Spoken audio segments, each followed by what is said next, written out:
ये बात कही जाती है। अब पाकिस्तान अपने डिफेंस में ये कहता है कि हमने तो लश्कर-ए-तोयबा को, मरकज दवाइल इरशाद को बैन कर दिया है और टेररिज्म हमारे यहां भी है, आपके यहां भी है।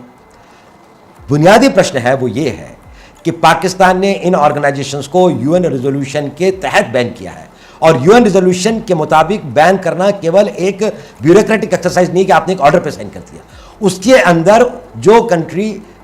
हर कंट्री जो किसका सिग्नेटरी है उसको कई सारे कदम उठाने की आवश्यकता है और अगर जिसमें उनकी टेररिस्ट फाइनेंसिंग को बंद करना है, उनके ट्रेनिंग को, उनके वेपन्स को, उनके मूवमेंट्स को, उनके जो कम्युनिकेशंस है, इन सब के ऊपर एक्शन लेने की बात है। अगर कोई कंट्री अपनी इस उत्तरदायित्व को निभाने में नाकामयाब होता है तो उसके ऊपर में सैंक्शंस इंपोज किए जा सकते हैं। यह भारत ने यह पहल नहीं की। अगर बंबई हुआ था तो भारत को यह मामला यूएन रेजोल्यूशन 1273, 1333 वगैरह के अंदर में यूनाइटेड नेशंस के पास में ले जाना चाहिए था और जो एविडेंस हमने पाकिस्तान को हैंड ओवर किया, हमें यूनाइटेड नेशंस के अंदर में कहना चाहिए था कि यह एक ऐसा देश है जो कि टेररिस्ट स्पॉन्सरिंग कंट्री है और इसके ऊपर सैंक्शंस लगाई जाए। यह बात जरूर है कि शायद सैंक्शंस नहीं लगती अगर उसको अमेरिका का वो प्राप्त है, लेकिन ये डिबेट होता, ये रिकॉर्ड पे आता और ये पाकिस्तान के ऊपर में एक दबाव डालता कि अगर वो इन एक्टिविटीज के साथ कंटिन्यू करेगा और अगर भारत के हाथ में कुछ और एविडेंस पर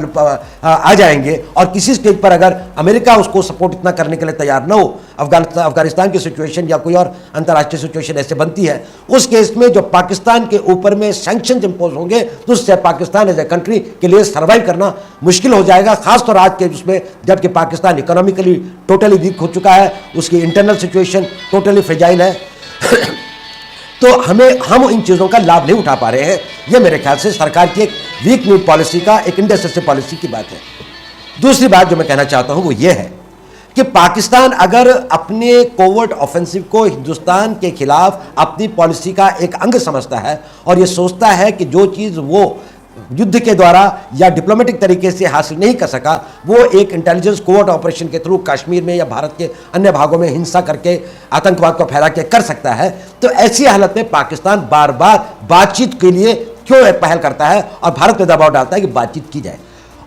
इस प्रश्न का उत्तर इसलिए जरूरी है क्योंकि भारत बार बार इस दलदल में फंस जाता है और इस चीज को स्वीकार कर लेता है कि बातचीत करना आवश्यक है, जबकि आतंकवाद के ऊपर पाकिस्तान कोई कार्रवाई नहीं करता। वो अपने कैंप्स को भी बंद नहीं करता, ट्रेनिंग भी बंद नहीं करता, बॉर्डर के से जो क्रॉसिंग है उनको भी बंद नहीं करता, जो आतंकवाद के एक्शन है उनको भी बंद नहीं करता। पाकिस्तान ये बातचीत की पॉलिसी दो वजह से चाहता है। पहली बात कि अगर एक बार बातचीत का सिलसिला शुरू हो जाए तो इशू एक इंटरनेशनल टेररिज्म से हटकर बायलैटरल बन जाता है और उसमें हिंदुस्तान का एक्शन इसको एक इंटरनेशनलाइज करने का कम हो जाता है और यूनाइटेड नेशन में भी नहीं ले जा सकता, क्योंकि जहां जिस फोरम पर भी ये ले जाएगा पाकिस्तान ये कहेगा कि हाँ ये मसला है, बिल्कुल हम इससे जूझ रहे हैं, भारत भी जूझ रहा है, हम भी जूझ रहे हैं और हमारा तो द्विपक्षीय वार्तालाप चल ही रहा है, इसलिए इसको अंतर्राष्ट्रीय बनाना तो भारत के लिए एक बुरी बात है, भारत को नहीं करना चाहिए था कि ये एक वो है। दूसरी बात कि एक बार ये इशू बायलैटरल हो जाए उसके बाद पाकिस्तान अगर आतंकवाद की कार्रवाइयों को बढ़ाए और उसके स्केल को बढ़ाता रहे तो भारत के ऊपर में वो दबाव डाल पाएगा कि अगर वो ये चाहता है कि भारत में हिंसा ना हो तो वह कश्मीर के ऊपर या वाटर के ऊपर या जो भी उनके बाकी मसले उनके ऊपर में भारत उनको कंसेशन प्रोवाइड करे। मेरे विचार से भारत को तब तक बातचीत के लिए तैयार नहीं होना चाहिए जब तक कि fundamental delivery on matter of terrorism Pakistan नहीं करता। और ये केवल इंसिडेंट का खत्म होने की बात नहीं है, ये भी आवश्यक है कि वहां का जो टेररिस्ट इंफ्रास्ट्रक्चर, जो उनके फ्रंट ऑर्गेनाइजेशन टेररिज्म को चला रहे हैं, उनके ऊपर में उचित और संपूर्ण कार्रवाई की जाती है। पाकिस्तान हमको ये बताना चाहता है, दुनिया को बताना चाहता है कि सब आप कहते हैं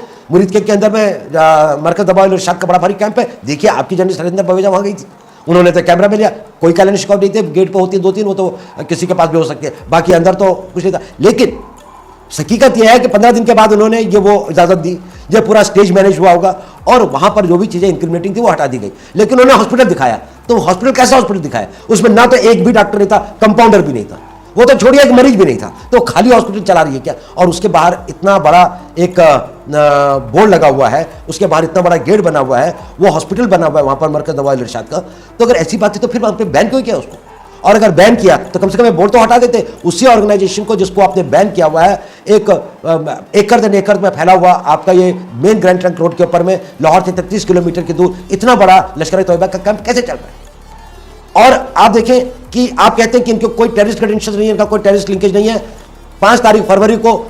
लाहौर में माल रोड के ऊपर में हाफिज सईद कहता है एक बंबई नहीं, 2 बंबई नहीं, हम बंबई पे बंबई करते जाएंगे और जब तक हमें कश्मीर के मामले में और पानियों के बारे में हमारी मांगें पूरी नहीं होंगी, तब तक हम इस जंग को, इस जिहाद को जारी रखेंगे।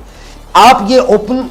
एग्जॉस्टेशन को टीवी के कैमराज में देखते हैं, हजारों की जायदाद में आप लोगों को देखते हैं, कम्युनिस्ट को वो ब्रांड कर रहे हैं और फिर कहते हैं आपकी टेररिस्ट ऑर्गेनाइजेशन नहीं है, और फिर कहते हैं आप कि हमने तो एक्शन ले लिया, हमारे पास में एविडेंस नहीं है। अगर आप कहते हैं कि बंबई के साथ में इन लोगों के इतने कन्वर्सेशन चल रहे थे, वहां तक गाइड कर रहे थे कि इस कमरे में जाओ, तो कहते हैं कि ये सफिशिएंट एविडेंस नहीं है, ये तो टेररिस्ट है ही नहीं, ये तो एक फिलैंथ्रोपिक ऑर्गेनाइजेशन है, जनता के ऊपर में सामाजिक कार्य करते हैं। तो मेरे विचार से ये सब जो एक स्मोक स्क्रीन है, इसको हटाकर वास्तविकता को हमें समझना पड़ेगा और हमें उस प्रकार से कार्य करना पड़ेगा जो केवल राष्ट्र के हित में भी हो, लेकिन इसके साथ साथ ज्यादा इंपॉर्टेंट बात यह कि इसके जो भावी दूरगामी हमारे विपरीत परिणाम हो सकते हैं वो बहुत ही गंभीर हो सकते हैं अगर हम इस बात को स्वीकार नहीं करें कि बातचीत करना केवल तभी मुनस्सर है जब पाकिस्तान की राजनीति के अंदर में एक बुनियादी बदलाव आता है। बातचीत करने के हफ्ते भर पहले